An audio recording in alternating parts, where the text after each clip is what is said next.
ने पढ़ी कक्षा 12वीं। पाखी एक मल्टीनेशनल कंपनी में काम करने के साथ सोशल एक्टिविस्ट भी होती है, जो ऑफिस खत्म होने के बाद शाम को घर आकर जरूरतमंद छोटे बच्चों को फ्री में पढ़ाती है।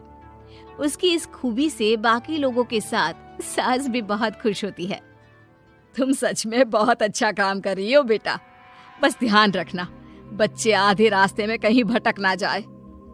भटकने से मेरा मतलब सिर्फ गलत काम करना नहीं है।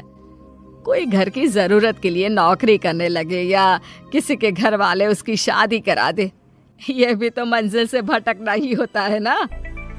वाओ मम्मी, मुझे नहीं पता था कि आप पढ़ाई को लेकर इतनी पर्टिकुलर हो। पर फिक्र मत कीजिए, इनके साथ ऐसा कुछ नहीं होगा। बहू की बात पर मुस्कुराकर सास चली जाती है और पाखी बच्चों को पढ़ाने में बिजी हो जाती है। उसी रात पाखी और विराट साथ बैठकर बातें कर रहे होते हैं, जिसमें बहू सास की पढ़ाई को लेकर नजरिए का विराट के सामने जिक्र करती है। हाँ, मुझे सब पता है। ऐसे ही नहीं ये नालायक लड़का इतना पढ़ लिया। वो मम्मी ही तो है जिन्होंने बचपन से खाना खाया या नहीं से ज्यादा पढ़ाई की या नहीं पूछ पूछ कर मुझे इतना पढ़ने पर मजबूर कर दिया। वो हमेशा मुझे पढ़ाई और सेल्फ इंडिपेंडेंट होने की इम्पोर्टेंस याद दिलाती रही, और आज मेरी ये सरकारी नौकरी, इतनी अच्छी पोस्ट, उसी का तो नतीजा है। वाओ, अगर मम्मी इतनी पढ़ी लिखी है तो कोई जॉब क्यों नहीं करती? और अगर जॉब नहीं करती तो मेरे साथ बच्चों को ही पढ़ा ले। तुम्हें किसने बोला कि मम्मी पढ़ी हुई हैं?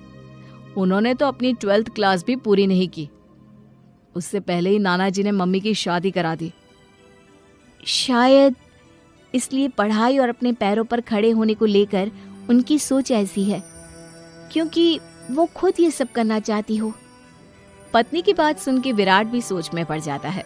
दोनों मिलकर प्लान बनाते हैं और अगले दिन बच्चों को पढ़ाते हुए पाखी उनके पास एक कुर्सी एक्स्ट्रा लगा देती है। ये एक कुर्सी ज्यादा किसके लिए लगाई है बेटा? कोई नया बच्चा आने वाला है क्या? हाँ जी, आज से मेरी एक नई बच्ची मेरे पास, यानी कि मेरी सास, दोबारा पढ़ाई शुरू करने वाली है। अरे क्या पागल जैसी बात कर रही है? भला ये भी मेरी कोई उम्र है बच्चों के बीच बैठकर पढ़ने की? तू बस ना इनके भविष्य पर ध्यान दे, मुझ पर नहीं। मम्मी, सीखने की कोई उम्र नहीं होती, बस इच्छा होती है, और मुझे पता है कि आपके अंदर वो इच्छा आज भी जिंदा है। अरे तू बस अपने काम और इन बच्चों पर ध्यान दे। यहाँ बस सबको बोलने से मतलब है, किसी को नहीं सोचना। अगर बात बाहर निकली तो समाज क्या सोचेगा और परिवार का कितना नाम बदनाम होगा। मम्मी, आपने पापा और इस परिवार के बारे में बहुत सोच लिया। सबकी खुशियों के लिए अपने सपने बहुत कुर्बान कर दिए। अब ये वक्त अपने पर ध्यान देने का है। और जिस समाज की आप बात कर रही हो ना, उसकी तो आदत है हर कामयाब होते इंसान पर पत्थर मारने की। बेटी को भी बहू का साथ देते देख सास गुस्से में अपना सर पकड़कर बड़बड़ाते हुए वहां से चली जाती है। ये स्टूडेंट थोड़ी जिद्दी है, पर इन्हें मैंने 12th क्लास पास नहीं कराई तो मैं भी अपनी सास की बहू नहीं। ये देखने में तो मजा ही आ जाएगा। इसी के साथ पति पत्नी मिलकर सास को पढ़ाने के मिशन पर लग जाते हैं, लेकिन सास उनकी हर कोशिश को नाकाम कर देती है। एक शाम विराट अपनी मम्मी के लिए 12th क्लास की बुक्स लेकर आता है, जिन्हें देखकर इस बार सास का गुस्सा उन दोनों पर मानो फूट ही पड़ता है। अरे तुम दोनों का दिमाग खराब हो गया है क्या, जो ये बेवजह की जिद पकड़े बैठ गए हो? मैंने एक बार बोल दिया ना, मुझे कोई पढ़ाई नहीं करनी। इसके बाद मेरी पढ़ाई को लेकर मुझे घर में कोई जिक्र नहीं चाहिए। पोता पोती पकड़ने की उम्र में किताबें पकड़ूंगी तो अच्छी लगूंगी क्या? अरे परिवार का मजाक बन जाएगा। मम्मी, पोते पोती आप पढ़ने के बाद भी तो खिला सकती हो। और रही मजाक बनाने वाले लोगों की बात, तो उनके पास खुद का कोई सपना होता नहीं, इसलिए दूसरों की उड़ान रोकने की कोशिश करते रहते हैं। बस एक बार माँ, आप कोशिश तो करो। अगर अच्छा नहीं लगा तो हम दोबारा कभी नहीं बोलेंगे। बेटी की बात सुनकर माँ सोच में पड़ जाती है और ये सोचती है कि थोड़े दिन पढ़ लेती हूँ और उसके बाद पढ़ने में अच्छा नहीं लग रहा, ये बोलकर मना कर दूंगी। ऐसी प्लानिंग बनाकर वो पढ़ने के लिए तैयार हो जाती है। मौके का फायदा उठाकर तुरंत वे लोग सास का ओपन से 12th में एडमिशन करा देते हैं। मम्मी, आज से आपकी सारी जिम्मेदारी मेरी। अब तो आपका नाम टॉपर के लिस्ट में आने से कोई नहीं रोक सकता। ये मेरे सीधे बच्चे, इन्हें अंदाजा भी नहीं कि माँ का प्लान क्या है। पाखी सास को पढ़ाना शुरू करती है। दिन बीतते हैं जिसमें धीरे धीरे सास भी कंफर्टेबल होने लगती है, लेकिन फिर पाखी एक सब्जेक्ट पढ़ने के लिए ट्यूशन जाने का सजेशन देती है, जिस पर बहुत गुस्सा, ड्रामा करने और पाखी के लाख बार मनाने के बाद एक बार फिर सास तैयार हो जाती है। Thank you mummy. आपको नहीं पता कि आपका 12th क्लास पढ़ना हम दोनों के लिए कितना ज़रूरी है। अब ये सिर्फ आपका नहीं, हमारा सपना भी बन गया है। बहू की बात सुनकर सास अपने प्लान को लेकर सोच में पड़ जाती है। अगले दिन पाखी सास के साथ उन्हें ट्यूशन छोड़ने जा रही होती है, जहाँ रास्ते में पड़ोस की कुछ औरतें बैठी मिलती हैं। अरे वाह विराट की मम्मी, तुम्हारा इस उम्र में पढ़ाई का कौन सा भूत जाग गया। बहू को बोलो कि पोता पोती दे दे और बच्चों के साथ खेलो। अरे क्या उनके बीच बैठकर अपनी खिल्ली उड़वाने चल पड़ी। आंटी जी, जब सरकार या भगवान ने सीखने की कोई उम्र नहीं रखी तो आपको क्या दिक्कत है। अरे देखो तो जरा, बहू की जुबान कैसे कैंची जैसी चल रही है। अब सास घर संभालने की जगह इन सब चीजों पर ध्यान रखेगी तो बहू के तो ये हाल होने ही है ना। देखा बहू, इसलिए बोलती थी, अरे खाली दिमाग वालों से बहस नहीं करनी चाहिए, क्योंकि वो जब भी मुंह खोलेंगे गू ही बोलेंगे। उदाहरण तो तुमने अभी देख लिया। वैसे बहन, मैं तो अपना सपना पूरा कर लूंगी, लेकिन क्या यहाँ बैठकर पंचायत करने के अलावा तुम लोगों का कोई दूसरा सपना भी है। सारी औरतें चुप हो जाती हैं और सास बहू चले जाते हैं। अब सास के अंदर पढ़ने की इच्छा जाग उठती है और वो अपना प्लान छोड़ मन लगाकर पढ़ाई करना शुरू कर देती है। देखते ही देखते 1 साल बीतता है और बोर्ड एग्जाम शुरू हो जाते हैं। मम्मी, एग्जाम के लिए जाने से पहले जल्दी से ये दही शक्कर खा लो। अरे चल पागल, ये सब बच्चों के लिए होता है। अभी आप भी हमारे लिए स्कूल में एग्जाम देने वाली बच्ची ही तो हो। बच्चों का प्यार देखकर सासू माँ खुश हो जाती है और दही शक्कर खाकर विराट के साथ घर से निकल जाती है, जो मम्मी को एग्जाम सेंटर पर छोड़ ऑफिस चला जाता है। इसी तरह समय बीतता है और एग्जाम खत्म होने के बाद देखते ही देखते रिजल्ट भी आ जाता है। मेरी टॉपर माँ, तुमने तो तहलका मचा दिया। हर तरफ तुम्हारे ही चर्चे हैं। घर वाले ये खुशी मना रहे होते हैं कि वही औरतें उनके घर आती हैं। अरे पंचायत की टोली, आज मेरे घर कैसे? बस तुम्हें सॉरी और थैंक यू बोलने आए हैं। उस दिन तुम्हारी बातों और आज तुम्हारे काम ने हमें ये सिखाया कि सपने पूरे करने की कोई उम्र नहीं होती। इसलिए अब हम भी शादी, परिवार, बच्चे और न जाने कितनी वजहों से अधूरे छूटे सपनों को पूरा करेंगे बहन जी। सास बनने की ट्रेनिंग। सुधा के बेटे की शादी होने वाली थी और वो इतनी एक्साइटेड थी कि आज मैं ऊपर, आसमान नीचे, आज मैं आगे, जमाना है पीछे। अरे हाँ भाग्यवान, तू सबसे आगे ही है। लेकिन हुआ क्या है? सास बनने वाली हूँ मैं। अरे घर में एक नया सदस्य आ जाएगा, कितना अच्छा लगेगा ना। आप और राहुल तो ऑफिस चले जाते थे और मैं पागल की तरह घर में अकेली। अब तो मेरा साथ देने वाली आ रही है इस घर में। बहुत बहुत बहुत खुश हूँ मैं। ओहो, ठीक है बेगम, लेकिन अपनी खुशी को लगाम लगा कर रखो। क्या पता कैसी आए, तुम्हारा साथ देने वाली आए या फिर ऐसी आ जाए जो तुम्हारी शक्ल देखना भी पसंद ना करती हो।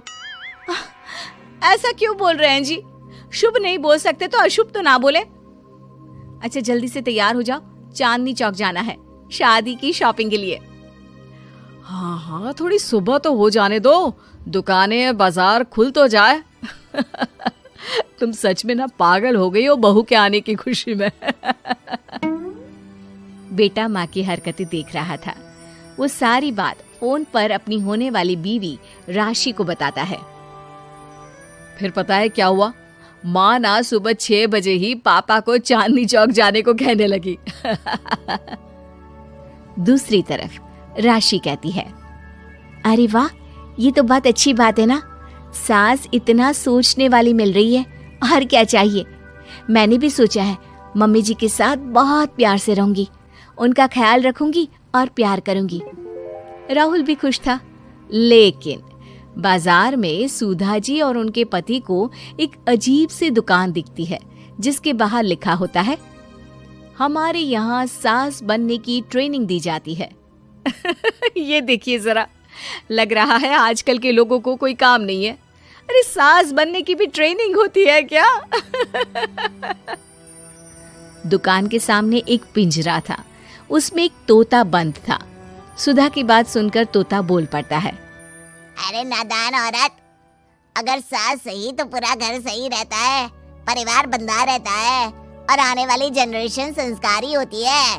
लेकिन तू क्या समझेगी? जा जा आगे जा। ओए, तोते बड़ा बोल रहा है, क्यों आगे जाऊं? मैं नहीं जा रही। देखा देखा, तेरे जैसी औरत को तो सास बनने की ट्रेनिंग लेनी ही चाहिए। निकाल 1000 रुपये और जान दर, नहीं तो पूरी जिंदगी रोती रहेगी। सुधा को तोते की बात में दम लगता है। ए जी, निकालो ना जरा 1000 रुपए। अरे पागल हो क्या? जानवर की बात में आ रही हो? किस पागल आदमी की सुन रही हो, जिसे ये भी नहीं पता कि तोता जानवर नहीं पक्षी होता है। चलो निकालो 1000 रुपये और अंदर जाकर सास के रूप में जीवन को सफल कर लो। हाँ जी, बात तो ये सही बोल रहा है। कहाँ मैं आपकी बात में आ रही हूँ? मैं तो अंदर जा रही हूँ, 1000 रुपये दीजिए। पति क्या करता, बीवी की आज्ञा सर आंखों पर। लेकिन जैसे ही सुधा अंदर जाती है, सामने कई औरतें पहले से ही बैठी होती हैं। मेरी पहली बहू के वक्त मैंने इतना नहीं सोचा था, और आज वो मेरे सर पर चढ़कर नाचती है। गुरुजी, कोई उपाय बताए। तभी गुरु की नजर सुधा पर पड़ती है और वो आंखें बंद कर लेता है। तू पहले भी मेरी दुकान के सामने से होकर गई थी ना, तब क्यों नहीं आई? औरत जो कि गुरु के साथ मिली हुई थी। महाराज, तब पता नहीं था कि सच में सास बनने की भी ट्रेनिंग लेनी होती है। लगा था घर में कोई सदस्य आ रहा है जो सारा दिन मेरे साथ रहेगी, लेकिन ऐसा तो कुछ भी नहीं हुआ गुरुजी। चल फिर, पैकेज लेकर 20,000 वाला कल से आ जाना। जी महाराज, गुरुजी की जय हो। वो औरत भी सुधा को देखती है और कहती है, सही जगह आई हो बहन। 10-20 हजार का मुंह नहीं देखना भाई, बस घर बस जाए तो सोचो गंगा नहा ली। बहुत कमा लेंगे अगर परिवार एक रहा, नहीं तो बुढ़ापा वृद्धाश्रम में बिताओ। सुधा डर जाती है। वो गुरु के पास जाती है और उन्हें पैसे देती है। देखो, एक मंत्र गांठ बांध लो कि कभी भी बहू को बेटी ना समझना। जितना दबाकर पहले दिन से रखोगी, धीरे धीरे प्यार दोगी तो मान रखेगी, नहीं तो। ना जी ना गुरुजी, समझ गई। अरे भला हो भगवान का जो आपसे मिला दिया, नहीं तो मैं। हाँ, आगे बढ़ते जाए, पीछे और भी लोग हैं, सबको मौका दे। सुधा घर आ जाती है। राशि शादी करके घर आती है तो दिमाग में सास की वही छवि होती है जो राहुल ने दिखाई थी। देखो राशि, मैंने काम वाली हटा दी है। वो क्या है ना, 2000 महीने लेती थी, यानी कि 24,000 साल का, और 5 साल में उसे जोड़ो तो 1,20,000 रुपए। माँ जी, और 10 साल जोड़े तो? तभी राहुल आ जाता है। अरे बस, इतना मत जोड़ो, फिलहाल भूख लगी है, कुछ खाने को दो। अरे पर बर्तन तो गंदे हैं ना, काम वाली तो आई नहीं, फिर बर्तन कौन धोएगा? अरे कौन धोएगा मतलब? तू धोएगी? मैं? ठीक है, मैं धो लेती हूँ। अब धो कर देती हूँ, आप खाना बना ले। अरे खाना भी तू ही बनाएगी? ये क्या बात होती है माँ? क्या हो गया तुझे? कल तक तो कुछ और ही बोल रही थी।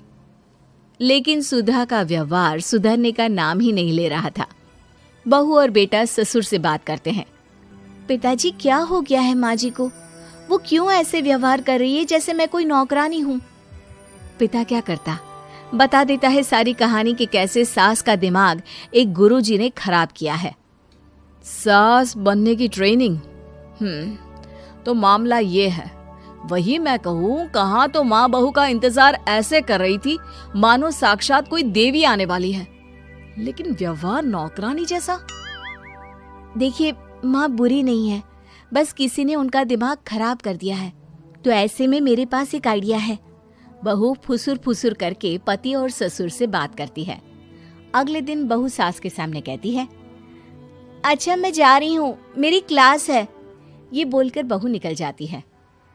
ये कौन सी क्लास करने जा रही है? पढ़ाई तो खत्म हो गई थी इसकी। अरे माँ, दरअसल वो ये सोच कर आई थी कि तुम माँ जैसी होगी, लेकिन यहाँ तुम तो तुर्रम खां बन गई हो। तो वो किसी बहू बनने की ट्रेनिंग वाली क्लास में गई है। ये बोलकर बेटा बाप की ओर देखता है और आंख मार देता है। हाँ, वो तो तुम्हारी माँ ने भी सास बनने की ट्रेनिंग ली है बेटा। पहले का जमाना और था भाई, कि भोले मन से रिश्ते शुरू किए जाते थे। अब तो नई लड़की घर आते ही नौकरानी हटा देते हैं। बताओ, पिछले 25 साल से वो नौकरानी काम कर रही थी, तब तो कोई हिसाब किताब नहीं हुआ। अरे पापा, आप भी माँ को बोल रहे हैं? अरे माना, वो माँ समझ कर आई। घर में खुशहाली रखने के लिए हमेशा आप लोगों के साथ उठती बैठती, माँ को कभी जवाब नहीं दिया। लेकिन माँ की क्या गलती? अरे दादी ने भी तो ऐसा ही किया होगा ना माँ के साथ, तभी तो माँ अपनी बहू के साथ ऐसा कर रही है। नहीं, वो तो बहुत अच्छी थी। मेरे आने के बाद तो उन्होंने खाना बनाने वाली भी रख ली थी। अरे तो फिर तुमने क्यों काम वाली हटा दी? किसी के कहने पर अपना घर खराब कर रही हो तुम सुधा। अब बहू भी गई है ट्रेनिंग लेने, पता नहीं क्या सीख कर आएगी। नहीं, मैं अभी जाकर उसे ले आती हूँ। तभी बहू वहां पर आ जाती है। नहीं माँ जी, मैं कहीं नहीं गई थी। मैं तो सिर्फ आपके लिए ये नई साड़ी लेने गई थी। अब तो सब ठीक है ना? ऐसा लगा? अंत में बताइएगा जरूर। अरे बहू, चाय ले ले, उठ जा बेटा। अरे मम्मी रहने देती ना, मैं उठ तो रही थी। अरे कोई बात नहीं, खाने में क्या बनाना है वो बता दे। देख लो माँ, कुछ भी जो ये कहे बना लेते हैं। बेटा, मैंने तो जो सब्जी थी वो काट दी है, तू बस रोटियां बना लेना। ये हर रोज सुबह का सीन था ममता के ससुराल का। एक दिन पड़ोसन कहती है, अरे बहन जी, सारा दिन काम करती रहती हो, थकती नहीं क्या आप? बहू क्या करती रहती है सारा दिन? अरे वो भी कुछ ना कुछ करती ही रहती होगी। अब इतनी भी बूढ़ी तो नहीं हूं मैं जो बैठ जाऊं कि सामने काम पड़ा है और मैं बैठी रहूं। अरे लेकिन बहू की तो आदत खराब हो जाएगी जब सारा काम आप ही कर दोगी। अरे ठीक है ना, कम उम्र में हमारी भी शादी हुई थी। अब आजकल के पढ़ने लिखने वाले बच्चों को सारी जिम्मेदारी लेने में भी तो वक्त लगता है। बहू है तो क्या हुआ, मेरी बेटी की उम्र की ही है ना। एक उसे भी देख लो, चाय बनाने के सिवा आता ही क्या है। ममता से सारी बात करती है। हाँ मम्मी जी ही ज्यादा काम करती हैं, इसमें कोई दो राय नहीं है। लेकिन मैं भी क्या करूं, ऑफिस और घर के बीच जो वक्त मिलता है उसी में काम कर लेते हैं, है ना? दिन बीत रहे थे। सास बहू के बीच की बॉन्डिंग अच्छी थी, लेकिन जब बहू माँ बनती है तो जो थोड़ा बहुत काम किया करती थी वो भी छोड़ देती है। बहू, ये ले, तेरे लिए बनाया है। इसको खाने से बच्चा और तू दोनों स्वस्थ रहेंगे। ठीक है माँ जी।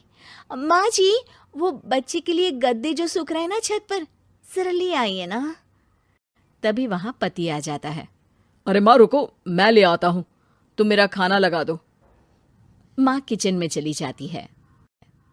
पता है, बगल वाली डॉली है ना, वो लोग हमारी साइड के हैं। उसकी सास ने तो उसकी हड्डियों को मजबूत करने वाले लड्डू बनाए हैं। उसे भी बच्चा हुआ है ना। पता नहीं मम्मी जी क्या पानी सा उबाल कर दे देती है, मैं तो बस वही खा लेती हूँ। अरे तो तुम्हारे साइड बनता है तो तुम अपनी माँ से बोल दो, वो बना देंगी। आहा, माँ की तबीयत ठीक नहीं रहती, तुम जानती हो ना, कैसे बनाएंगी वो? अरे क्या हो गया सासू माँ को? कल तक तो फेसबुक में किटी की फोटो डाल रही थी। अच्छा चुप रहिए। डॉली की सास ने बनाया है, तुम लोगों का भी तो फर्ज बनता है। तभी वहां सास आ जाती है। ये ले बहू गर्म पानी की बोतल, गर्म पानी पीने से पेट अंदर हो जाएगा। नहीं नहीं माँ जी, गर्म पानी पीने से प्यास नहीं बुझती। अरे पी लेना बेटा। वो बगल वाली डॉली को तो जानती है ना, जो तुम लोगों के साइड की है। तेरे साथ ही उसका भी बच्चा हुआ था। बेचारे का कोई ख्याल रखने वाला नहीं, सारा काम करती है और रात में बस एक लड्डू खाकर सो जाती है। पेट तो लटक ही गया है और बच्चा तो कितना कमजोर सा है उसका। अच्छा माँ, क्या बात है, डॉली की ये हाल है? क्यों मैडम, क्या कहना है आपका? अब पता है मुझे, किसी के पास मेरी सास की तरह सास थोड़ी ना है। नहीं नहीं बेटा, ऐसा नहीं है। मेरे लिए तो तुम सभी मेरे बच्चे जैसे ही हो। ममता को समझ में नहीं आता कि वो सास में कैसे कोई बुराई निकाले, क्योंकि हर कोई उससे उसकी सास की तारीफ ही किया करता था। एक रोज ममता के घर उसकी ननद आती है। अरे भाभी, मुन्नी को तो 6 महीने हो गए, आप अभी भी बेड पर हो। आ गई है आप? कैसी हैं बुआ? बच्चा होने के 6 महीने बाद आई हैं आप? भाभी, अमेरिका दूर है ना, तो वक्त लग जाता है। अब इनकी छुट्टी अभी थी तो सभी आ गए। वैसे माँ कहाँ है? थकी हारी सास बेटी को देखकर खुश हो जाती है। माँ, इस बार तेरा वीजा तैयार है, मेरे साथ चलने को तैयार रहना। हाँ हाँ बेटा, मैं तैयार हूँ। अरे ऐसे कैसे माँ? मैं कैसे मैनेज करूंगी? कैसे मतलब? जैसे मैंने किया अमेरिका में, आप इंडिया में कर लेना। वैसे आपका तो मायका भी पास ही में है ना। हाँ वो तो है, लेकिन माँ के पास वक्त नहीं होता। ईश्वर भक्ति में उनका सारा समय चला जाता है। भाभी, बेटी परेशान हो तो माँ का ध्यान आरती में कैसे लग सकता है? समझ में ही नहीं आता। वैसे भी अब माँ को मैं अपने साथ ले जा रही हूँ। माँ को विदेश घूमने का शौक है ना। ममता मन मारकर चुप हो जाती है, लेकिन मन ही मन सोचती है कि वो कैसे सारा काम मैनेज करेगी। पति का खाना, नाश्ता, मुन्ने को नहलाना धुलाना, फिर रात भर इसके लिए दूध तैयार करना। माँ तो सारा काम करती थी। हे भगवान, ना भाई ना। क्या हुआ भाभी? क्या सोचकर ना भी ना कर रही हो?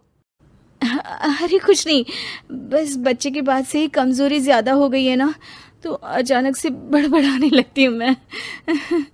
अगले दिन ममता अपनी माँ को फोन करती है। राधे राधे।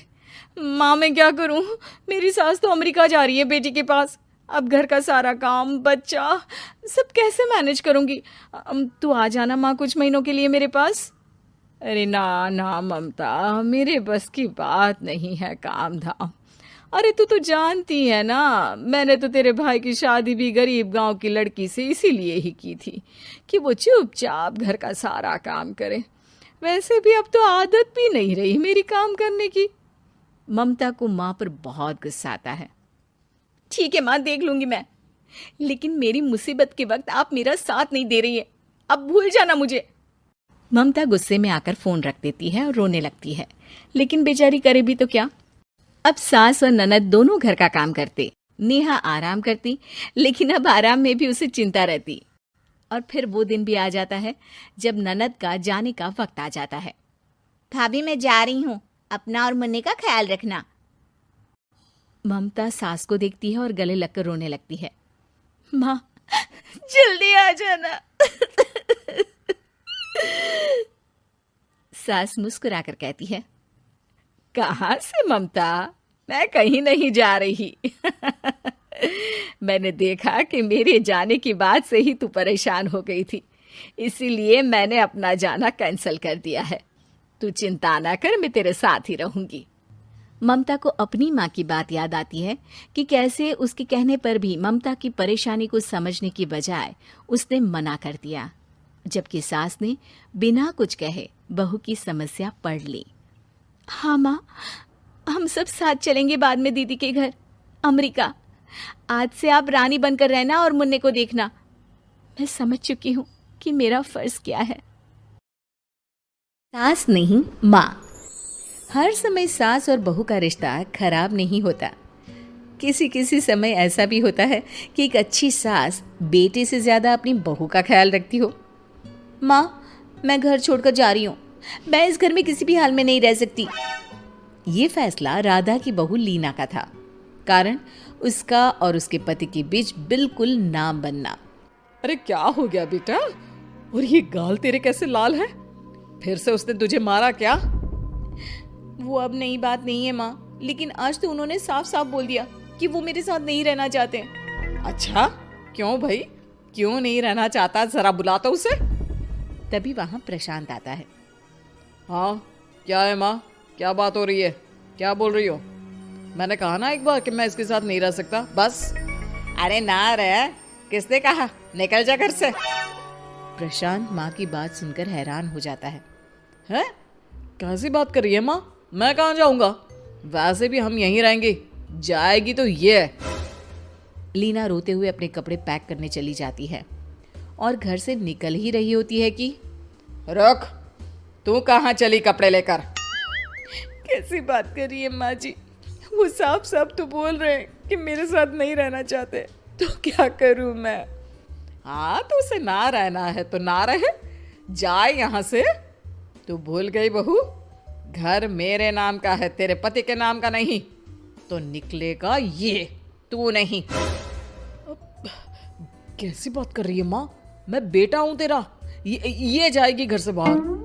ना ना बेटा, तूने मेरे लिए किया ही क्या है? अरे सारा दिन ये बहू है जो मेरा ख्याल रखती है, ये कमाती है और सारा खाना भी बनाती है, एक एक पैसा घर पर देती है। अरे मेरी कौन सी दवा है कौन सी नहीं, ये भी इसी को पता है। तुझे पता है क्या? तेरी दवा? तुझे क्या हो गया माँ? सही तो है तू? नहीं, माँ को बीपी और शुगर की प्रॉब्लम है। मैं आपको व्हाट्सएप कर देती हूँ, जो जो दवाई माँ लेती है बता देती हूँ। हाँ ठीक है, माँ की दवा रखने वाली, जा निकल घर से। सास को बेटे पर गुस्सा आ रहा था। अरे क्यों बोल रहा है बार बार चली जा चली जा?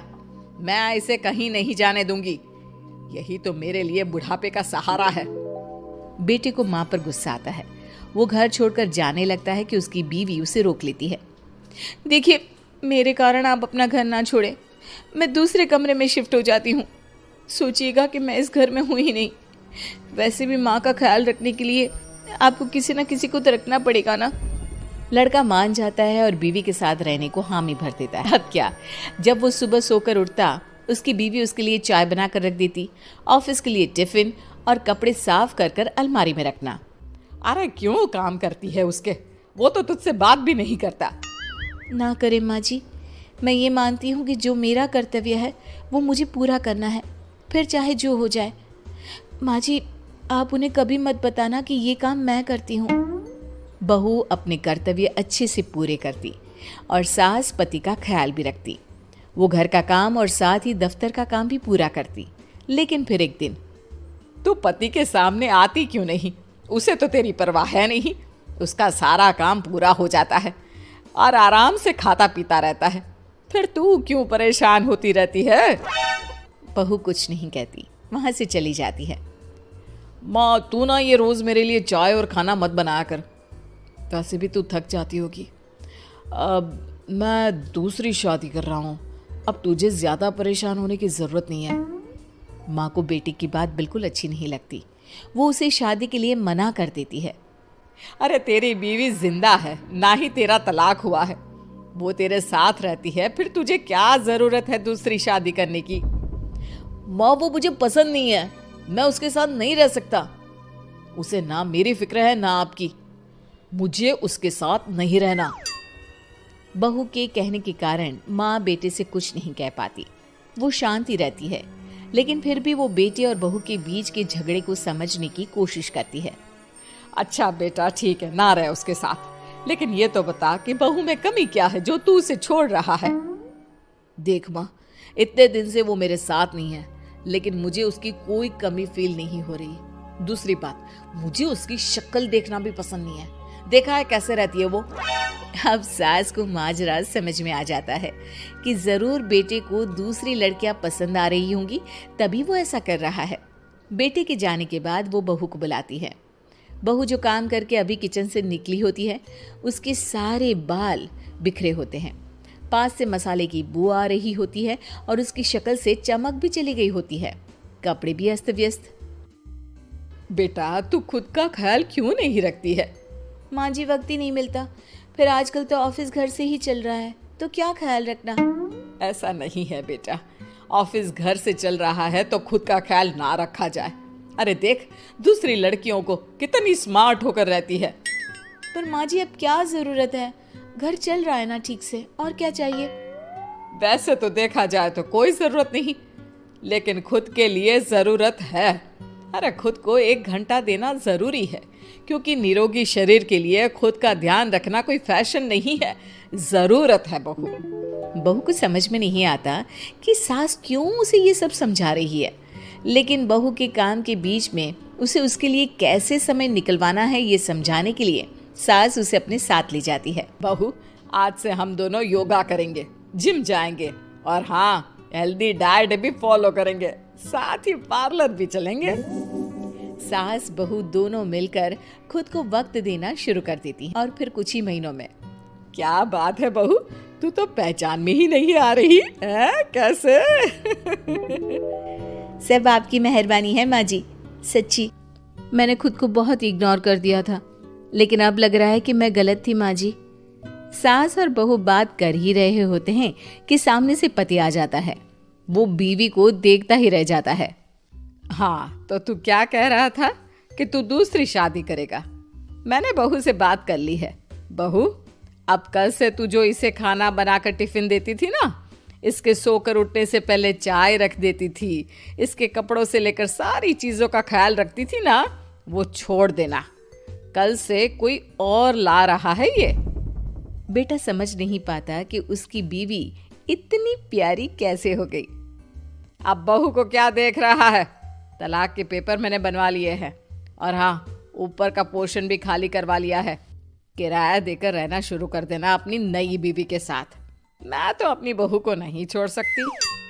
माँ, मैं भी नहीं छोड़ सकता अपना परिवार, मेरी बीवी और इस घर को। मुझे माफ कर दो अब। जैसा पति, कई औरतों की ख्वाहिश होती है कि वो सिर्फ अपने पति के साथ रहे, क्योंकि सास की झिक झिक किसे पसंद है। एकता की सास साथ नहीं रहती, सिर्फ पति और वो। लेकिन क्या है एकता की जिंदगी बिना सास के, देखिए। अरे एकता, क्या है, रोज लेट उठती हो, कभी तो वक्त पर उठा करो। हाँ, लेकिन उठना क्यों है वक्त पर? 8 बजे तो उठ जाती हूँ मैं। देखो एकता, ये नहीं चलेगा। सुबह 6 बजे उठा करो, खाने में थोड़ी वैरायटी बनाओ और घर को साफ सुथरा रखो ना। अरे अरे अरे, जो मुंह में आ रहा है बोले जा रहे हो। क्या मेरा घर गंदा रहता है? कितना साफ रखती हूँ। खाने में भी हमेशा मैंने अच्छी चीजें बनाई हैं। और फिर ये 6 बजे उठने की जिद क्यों? देखो, मैं नहीं जानता, बस 7 बजे तक घर के मंदिर में दिया जल जाना चाहिए। एकता बेचारी करती भी क्या, पति की बात माननी भी तो जरूरी होती है। एक दिन एकता सुबह पूजा करके पति को प्रसाद देने कमरे में जाती है, तो पति अपनी माँ से फोन पर बात कर रहा है। हाँ माँ, मैंने तो साफ बोल दिया, सुबह 6 बजे उठना है, नहा कर ही किचन में जाना है और 7 बजे तक मंदिर में दिया जल जाना चाहिए। आ रही होगी चाय लेकर। चलिए मैं रखता हूँ माँ, बाय।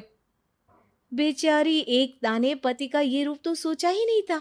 वो पति से कहती है, सुनिए, अब सारा काम हो चुका है घर पर, क्या करूं? मुझे कुछ देर के लिए मेरी सहेली सौम्या, उसके घर छोड़ दीजिए। अरे कैसी बात करती हो कि घर पर कुछ काम करने को नहीं है? होली आ रही है, बाजार से आलू ले आओ, पापड़ बनाओ, नमकीन बनाओ, दही बड़े बनाओ। सब कुछ आज ही बनाना है? अरे अब मन कर रहा है कि सहेली के घर जाऊं तो जाऊंगी ना मैं। आप नहीं ले जाएंगे तो कैब से चली जाऊंगी। अरे अरे, ये क्या बात होती है? चलो ले जाता हूं तुम्हें, तैयार हो जाओ जल्दी से। कैब की धमकी तो ऐसे दे रही हो जैसे माँ ने दरवाजे में कैब खड़ी कर रखी हो विथ ड्राइवर। बढ़िया आई कैब वाली। हाय रे एकता की किस्मत। वो सोचती है कि सास साथ नहीं है, लेकिन पति के हाव भाव किसी अक्कड़ू सास से कम ही नहीं है। पति एकता को सहेली के घर छोड़कर कहता है, अच्छा सुनो, वक्त पर घर चली जाना और शाम को गर्मा गर्म पुलाव खाऊंगा मैं, बनाकर पहले ही मत रख देना, और हाँ, रायता भी बना लेना। हाँ जी हाँ, फिलहाल क्या मैं अंदर जा सकती हूँ? नाश्ता पेट भर करा दिया, दोपहर का खाना भी पैक कर दिया। पहले जो खाया है उसे तो पचा लो, दिन का खा लो, अभी से रात के खाने की चिंता में बाल न जल जाए कहीं। पति को एकता की बात पर गुस्सा तो बहुत आता है, लेकिन ऑफिस में देरी के कारण वो कुछ नहीं कहता। एकता सहेली के पास जाती है, जहां सास बहू बैठकर गप्पे लड़ा रही होती है। हाय सौम्या, नमस्ते आंटी जी। अरे वाह एकता बेटा, बड़े समय बाद देखी, कैसी हो? अच्छी हूँ आंटी जी, घर का सारा काम हो गया था, बोर हो रही थी, सोचा सौम्या से मिलती चलूं। हाँ हाँ बच्चों, तुम लोग बैठकर गप्पे लड़ाओ, मैं तुम लोगों के लिए नाश्ते पानी का इंतजाम करती हूँ। सास ये बोलकर किचन में चली जाती है। अरे एकता, कैसे आना हुआ? थोड़ी परेशान सी भी लग रही है, सब ठीक तो है ना? अरे यार, कहाँ ठीक हूँ, ना सोने मिलता है, ना अपने मन का कोई काम करने मिलता है। बस सुबह 6 बजे से किचन और रात के 12 बजे तक घर का काम। मेरी तो कमर ही टूट रही है। अरे क्यों मजाक कर रही है? तेरे तो मजे हैं, अकेली रहती है पति के साथ, न कोई सास न ससुर, न आस पड़ोस से मतलब। हम लोगों की सोच, जॉइंट फैमिली है, कितनी परेशानी होती है। अरे रहने देना, वो तो दिख रहा है कि कितनी परेशान है तू। सास किचन का काम कर रही है और तू सहेली से गप्पे। ऐसा कहाँ होता है यार। हाँ वैसे तू बोल तो सही रही है, सुबह थोड़ा सा भी लेट हो जाए ना उठने में तो मम्मी जी किचन संभाल लेती है। पति तो जाते वक्त उठाते हैं कभी कभी मुझे। पर मेरी छोड़, तू बता, सास साथ रहने आ गई है क्या, जो सुबह 6 बजे उठना पड़ता है? पति तो तेरा 10 बजे ऑफिस जाता है, 4 घंटा खाना बनाने में लग जाता है क्या तुझे एक लोगों का? अरे रहने देना यार, मेरा तो पति ही सास से कम नहीं है। सारा दिन का ड्रामा, अरे बातें सुनाना, बोलियां बोलना, कोसना, क्या क्या नहीं आता है उसे। यार मैं तो हैरान होती हूँ कभी कभी कि ये सास की आत्मा तो नहीं आ जाती ना इसमें। अरे परेशान हो चुकी हूँ। इतना ही नहीं, वो तो अपनी माँ से मेरी चुगली भी करता है। समझ गई, मतलब तेरे पति की गाड़ी चल यहाँ रही है, लेकिन रिमोट तेरी सास के पास ही है। अरे अब जो समझ, रिमोट है या कंट्रोल है, बस मेरा तो मुश्किल हो रहा है यहाँ रहना। सोच रही हूँ 2-4 महीने के लिए मायके चली जाऊं। क्या करेगी? 2-4-10 महीने बाद तो आना ही है ना यहाँ पर। तो क्या करूं, तलाक दे दूं क्या? अरे ये कोई सोल्यूशन नहीं है। तू अपने पति को सुधार भी तो सकती है। कैसे कैसे सुधारूं? सौम्या उसके कान में कुछ कहती है, जिसे सुन एकता खुश हो जाती है। अगले रोज, हाय रे, मेरी तो टांगे ही नहीं चल रही है। हाय हाय हाय, बहुत दर्द हो रहा है भगवान। अरे क्या हुआ एकता, रुको मैं माँ से पूछता हूँ। लेकिन पति जैसे ही माँ से बात करके एकता के पास आता है। क्या नौटंकी है ये, क्यों रो रही हो? अरे कोशिश करो ना उठने की। ये काम से बचने के लिए जो नाटक है ना, बंद कर दो, वरना माँ आ जाएगी यहाँ पर। एकता की तो मानो मन मुराद पूरी हो गई। अरे हाँ हाँ, तो बुला लो ना उन्हें, जल्दी से बुला लो। मैं 4-5 दिनों के लिए आराम करना चाहती हूँ, चल तो सकती नहीं हूँ। खाना पीना कैसे होगा? अब क्या था, सासू माँ आ जाती है एकता के घर। सासू माँ, मुझे ये हमेशा बताते हैं कि आप कितनी हार्ड वर्किंग है। बस अब अगले 15 दिनों तक मैं आपको देखूंगी और आपकी जैसी ही बनूंगी। ये बता रहे थे कि आप 5 बजे सुबह उठ जाती हैं और अरे बेटा, कुछ ज्यादा ही नहीं बता दिया तूने। अब नहीं माँ, मैं चाहता हूं कि ये आपकी तरह तौर तरीके सीखे, जैसा आप मुझे बताती है ना। मैं तो हमेशा हॉस्टल में रहा, कभी देखा भी नहीं आपको, लेकिन मैं चाहता हूं कि एकता पूरी आपकी कॉपी बने, घर गृहस्थी आप ही की तरह संभाले। हैं? अब हाँ। तो अब माँ जी यही है, तो क्यों न कल से शुरू।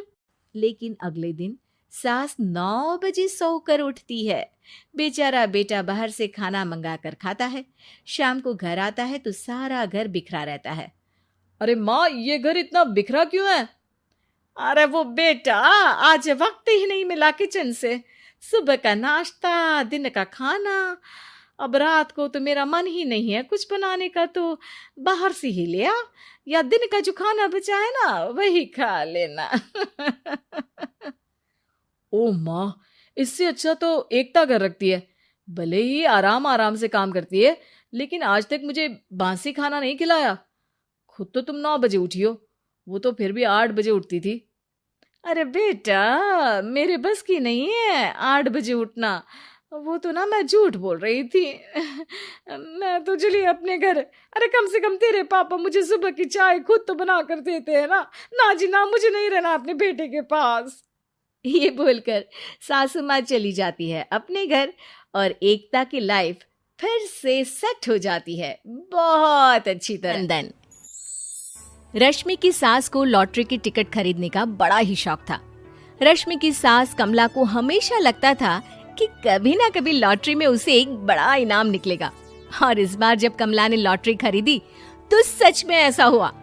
लॉटरी का रिजल्ट देखने के बाद, अरे सुनो, मेरी तो लॉटरी लग गई, लॉटरी। इतने सालों से टिकट खरीद रही थी, लेकिन इस बार तो मजा ही आ गया। अरे क्या हुआ भाग्यवान, इतना शोर क्यों मचा रही हो? पहले तो लॉटरी के टिकट खरीद खरीद के मेरी सारी कमाई उड़ा दी, और अब इतना शोर। हाँ मम्मी जी, ऐसा क्या मिल गया आपको इनाम में जो आप इतना जोर जोर से सबको आवाज लगा रही हैं? अरे बहू, तुम्हें क्या पता कि मुझे लॉटरी में क्या इनाम मिला है? जरा यहाँ आओ तो दिखाऊं। क्या हुआ माँ, बहुत खुश लग रही हो? जरूर कोई बहुत बड़ी चीज मिल गई है आपको। हाँ बेटा, तुम सब मेरा मजाक बनाते रहते हो ना। ये देखो, लॉटरी में मेरा लंदन का टिकट निकला है। अब तो मैं लंदन घूमने जाऊंगी। अरे वाह, क्या बात है। अब लेकिन इसमें मैं भी साथ जा सकता हूँ ना? कहीं तुम अकेले जाने की तो नहीं सोच रही हो? अरे कैसी बात कर रहे हैं आप, तो मेरे पति परमेश्वर हैं। भला आपके बिना मैं इतनी दूर लंदन कैसे जा सकती हूँ? हाँ माँ जी, और आपका अकेले जाना ठीक भी नहीं। आप तो कभी शहर से भी बाहर अकेले नहीं गई। पापा जी साथ होंगे तो सब कुछ ठीक रहेगा। अरे रहने दो बहू, तुम तो ना चुप ही रहो। एक तुम ही हो जिसे मेरी लॉटरी के टिकट खरीदने से सबसे ज्यादा परेशानी थी। अब देखना। अरे माँ, अब वो सारी बातों को छोड़िए ना, चलिए लंदन जाने की तैयारी कीजिए। कुछ दिनों के बाद, अरे रश्मि सुनती हो, जरा मेरे साथ शॉपिंग करने तो चलो।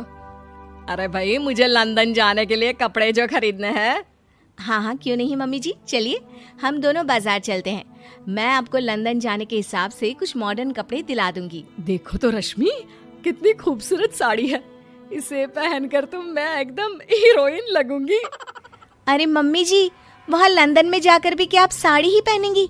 वहाँ तो आपको जीन्स टॉप ऐसा पहनना चाहिए। अरे नहीं, मैंने तो कभी सलवार कुर्ता भी नहीं पहना, और तुम मुझे जीन्स पहनाने की बात कर रही हो।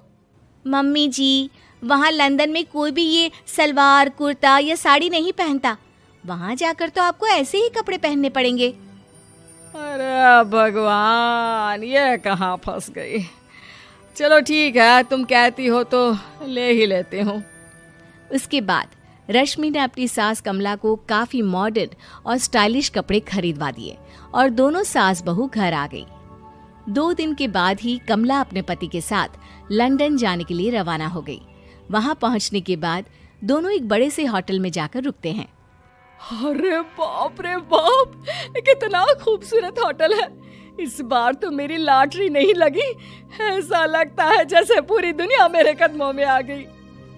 वो बात तो ठीक है कमला, लेकिन ध्यान रखना, हम दूसरे देश में आए हैं और यहाँ के कुछ नियम कायदे हमें मानने चाहिए, वरना लोग हम पर हंसेंगे। आपके कहने का क्या मतलब है? मैं क्या गंवार हूँ? अरे नहीं, मेरे कहने का वो मतलब बिल्कुल भी नहीं है। अरे इन औरतों को तो देखो, कितने छोटे कपड़े पहने हैं। हे भगवान, शर्म भी नहीं आती। मैं अभी जाकर 2-4 खरी खोटी सुना कर आती हूँ, तब अकल आएगी। अरे नहीं भाग्यवान, ये क्या करने जा रही हो तुम?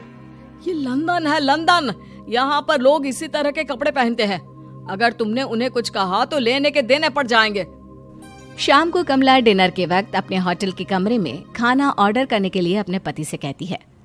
देखो जी, मेरा तो कढ़ी चावल खाने का बड़ा मन कर रहा है, जल्दी से ऑर्डर कर दो ना। आई बड़ी कढ़ी चावल खाने वाली, अरे यहाँ नहीं मिलता ये सब। हैं? ऐसा क्यों कह रहे हैं जी? मुझे तो वही खाना है, और अगर कढ़ी चावल नहीं है तो मेरे लिए छोले पूरी मंगवा दीजिए, उसी से काम चला लूंगी। तुम तो ऐसे कह रही हो जैसे तुम लंदन नहीं दिल्ली घूमने आई हो। अरे भला यहाँ लंदन में तुम्हें कढ़ी चावल छोले पूरी कौन ला कर देगा? तो फिर यहाँ खाने को क्या मिलेगा? वही सब जो यहाँ के लोग खाते हैं, विदेशी लोग, समझी? तुम्हें वही खाना होगा। हाय हाय, मैं तो बर्बाद हो गई। मेरा तो लॉटरी का टिकट ऐसे ही बेकार हो गया। अरे इतनी दूर लंदन आने के बाद मन का खाना भी ना मिले, ऐसे लॉटरी निकलने का भी क्या फायदा। अरे रोना बंद करो। देखो कमला, तुम्हारी बात सही है, हम तो अपने देश में ही ठीक थे। किसी तरह कमला और उसका पति लंदन का खाना खाते हैं, लेकिन कमला वहां पहुंचने के बाद बहुत उदास थी और जल्दी वापस अपने घर आना चाहती थी। कमला और उसका पति 2 दिन लंदन घूमते हैं और उसके बाद जब वापस आने लगते हैं, देखो तो यहाँ होटल के कमरे में कितने सुंदर सुंदर शैम्पू लोशन हमें मिल रहे हैं।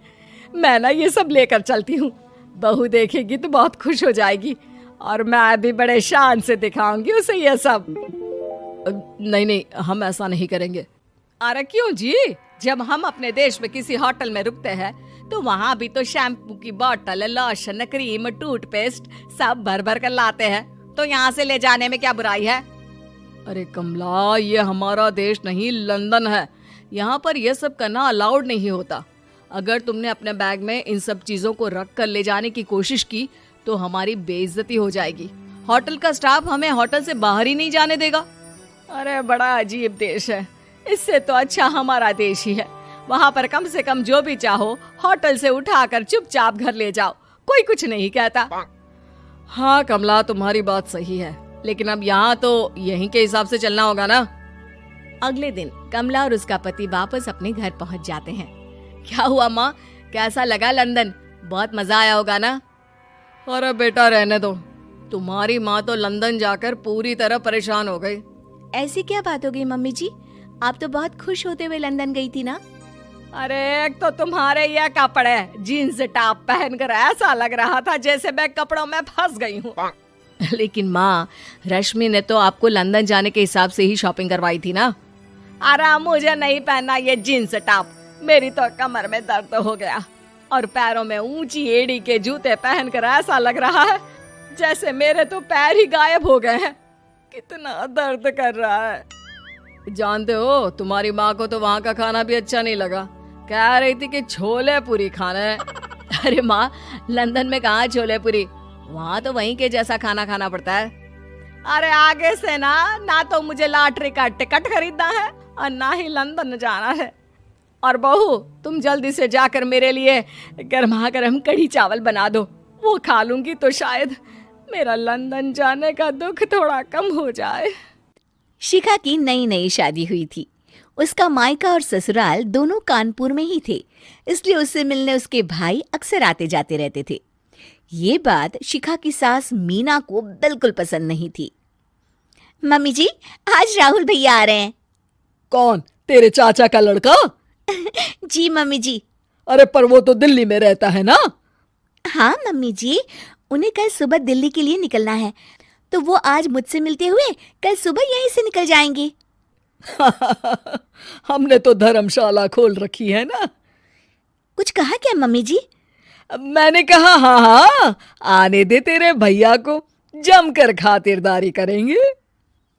अब तो कुछ करना ही पड़ेगा, इससे पहले कि मेरा घर धर्मशाला बन जाए। ये कैसी बातें कर रही हो मीना? सच ही तो कह रही हूं, अभी इसकी शादी को साल भर भी नहीं हुआ और आए दिन इसके घर वाले आ धमकते हैं। अरे तो क्या हुआ, वो इसी शहर में रहते हैं तो हाल चाल लेने आ जाते हैं। इस बार मैं उनका हाल और चाल दोनों ही बिगाड़ दूंगी, अब बहुत हो गया जी। अरे ये कैसी बातें कर रही हो, हे भगवान, बस आप तो देखते जाइए। शाम को राहुल आता है। नमस्ते आंटी, कैसे हैं आप लोग? हम लोग तो ठीक है, तुम कैसे हो बेटा? मैं भी अच्छा ही हूँ आंटी। बस आज रात के बाद नहीं रहोगे? चलिए भैया, मैं आपको हमारा घर दिखाती हूँ। रात में खाने के टेबल पर शिखा, रोहित कहीं दिखाई नहीं दे रहा। जी भैया, वो ऑफिस के काम से बाहर गए हैं, कल शाम तक आएंगे। अच्छा अच्छा। बेटा, क्या तुम भूत प्रेत में मानते हो? नहीं नहीं आंटी जी, पर अचानक आपको ये ख्याल कहाँ से आ गया? पता नहीं क्यों, कभी कभी मुझे लगता है जैसे रात के समय बैठक में कोई घूमता रहता है। ये आप क्या कह रही हैं मम्मी जी? हाँ, तुम लोग घबरा ना जाओ, इसलिए मैंने आज तक इस बारे में कुछ नहीं कहा। ये आपका वहम होगा आंटी जी, ऐसा कुछ नहीं होता। हो सकता है। चलो अब मेरा सोने का टाइम हो गया है तो चलती हूँ मैं। शिखा बेटा, राहुल के सोने की व्यवस्था वहीं दीवान पर कर देना। जी पापा जी। अब चलिए भी। अच्छा, तो बैठक में सोने वाले हैं साहबजादे। क्या बड़बड़ा रही हो? कुछ नहीं, आप सो जाइए। मीना और महेश के सोने के बाद शिखा और राहुल आपस में बात कर रहे होते हैं, तभी डोरबेल बजती है। अरे आप! सरप्राइज! काम जल्दी खत्म हो गया तो मैं आज ही चला आया। ये तो बहुत अच्छा किया। देखिए राहुल भैया भी आए हुए हैं, आप दोनों का मिलना भी हो जाएगा। कैसे हो रोहित? मैं तो ठीक हूँ भैया। शिखा, मैं भी आज यहीं सो जाता हूँ, राहुल भैया से बातचीत भी हो जाएगी। अच्छा अच्छा, ठीक है। मीना आधी रात को उठती है, कंबल मुंह से पैर तक ओढ़ के डंडा लेके बैठक में आती है और देखती है दीवान पर चादर ओढ़े कोई लेटा हुआ है। देखो तो कैसे मजे से सो रहा है बहन के ससुराल में। मीना ताबड़तोड़ 4-5 डंडे मार देती है। अरे मर गया, अरे बचाओ बचाओ, कौन है? मीना जल्दी से अपने कमरे में भाग जाती है। हे भगवान, ये मैंने क्या किया? ये रोहित कहाँ से आ गया?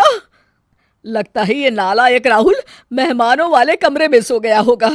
आज तो इसकी खैर नहीं। उधर बैठक में, अरे क्या हुआ रोहित? मैं बाथरूम में था, तुम्हारे चिल्लाने की आवाज सुनी। पता है भैया, मैं सो रहा था, अचानक से कोई आकर मुझे डंडे मारने लगा। ये क्या कह रहे हो?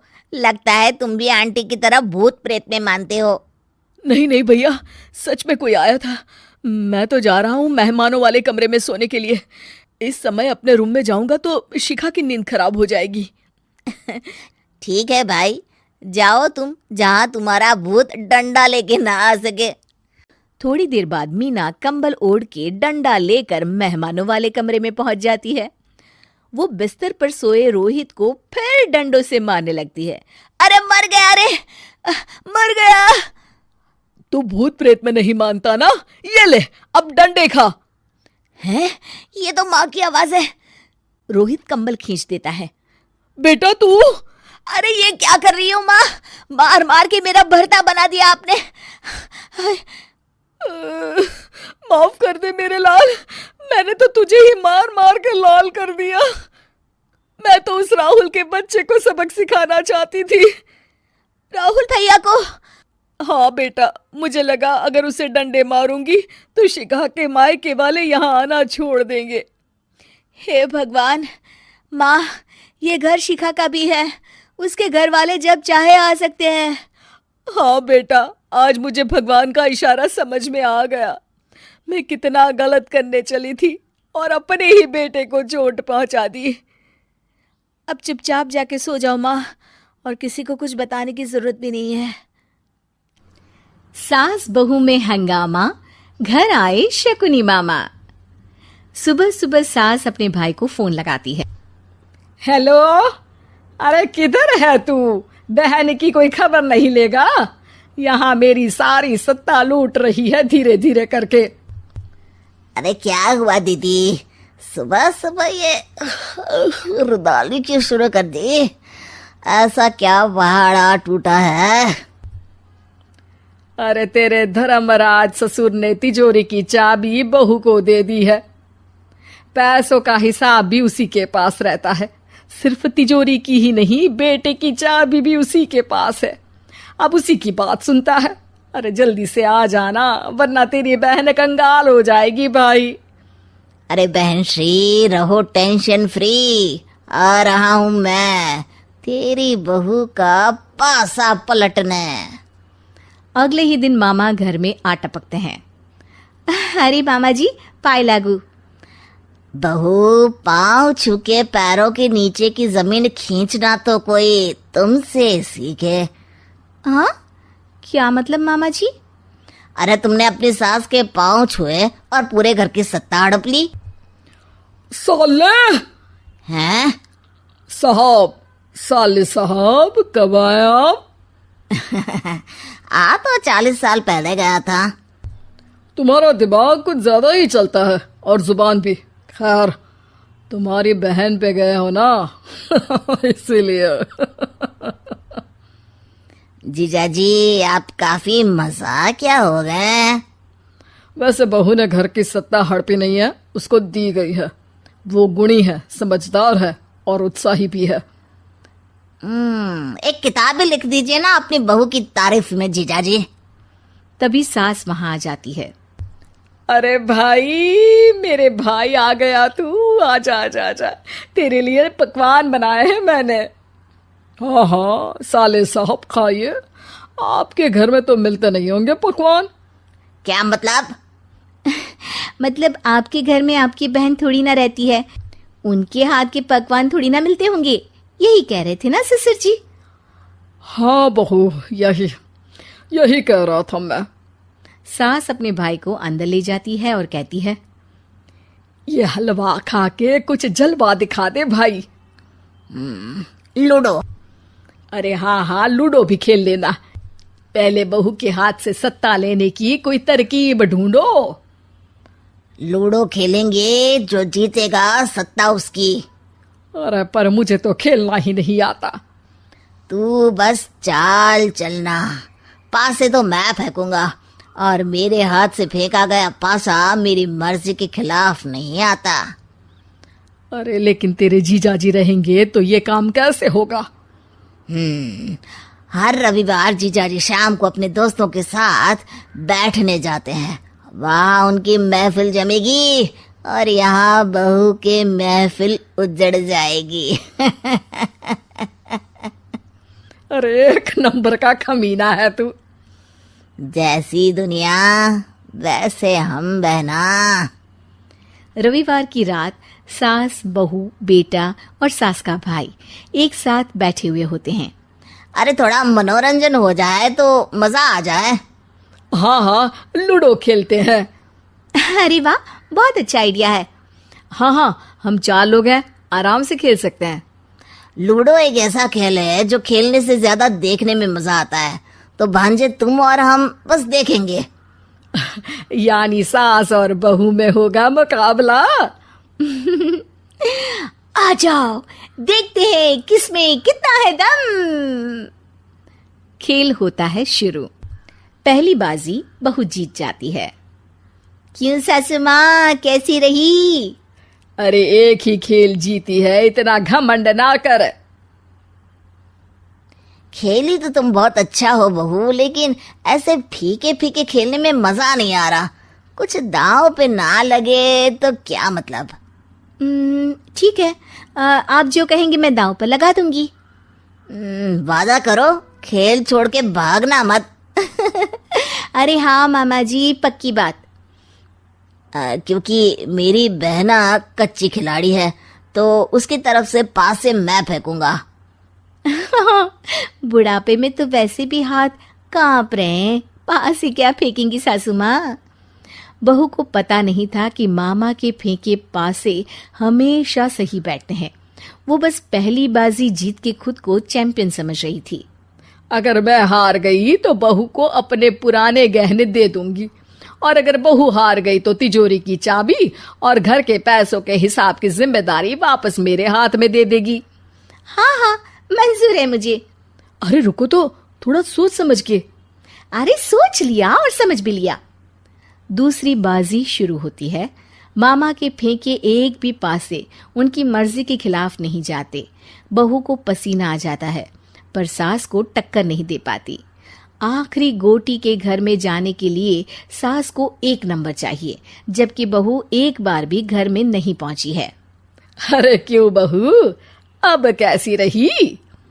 ये गोटी अंदर जाएगी और तिजोरी की चाबी बाहर आएगी। मैंने बोला था तुमसे कि मामा से पंगा मत लो। मुझे क्या पता था कि ये मामा नहीं मामा शकुनी है। मामा पासा फेंकता है और सास जीत जाती है और घर की सत्ता वापस सास के हाथ में आ जाती है। बहू रोने लगती है।